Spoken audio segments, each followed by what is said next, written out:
Doc Tesca, President ng Mediatrix Pickleball Club, and welcome to our first jersey release and first mini tournament. Of course, sponsored by Unilab and with the help of our hospital administration, Mary Mediatrix.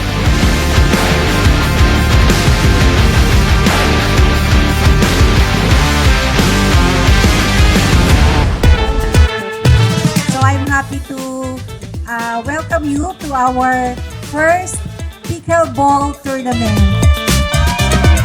Your question should have been, what is it like to be a Filipino? So, okay naman, ang gagaling nila doktora. Okay naman po, winner! Masaya yung naging game namin, tsaka nag-enjoy ang lahat. Hapo agad.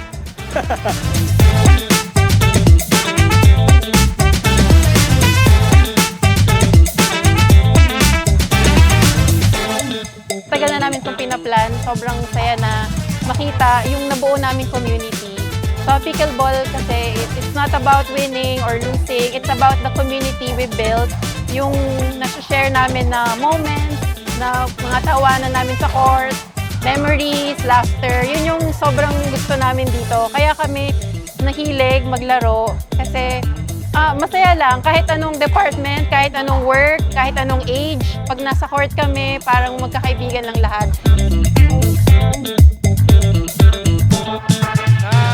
Second win for tonight, so hopefully magtuloy-tuloy. Let's go! Let's go, Pink Panther!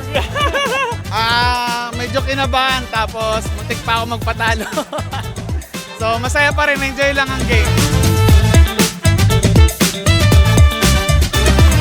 So dahil sa Pickleball Club, parang ang dami pa palang pwede maging kaibigan sa hospital. So yun, sobrang nakakatuwa na nag-grow na kami into this and ngayon, tournament na.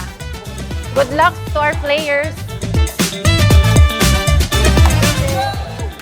Yes!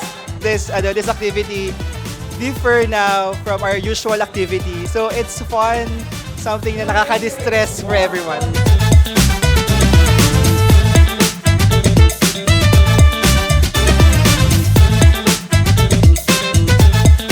Masaya po ako nandito yung mga kaibigan ko. Hi kayo! Kasi nag-support sila sa event.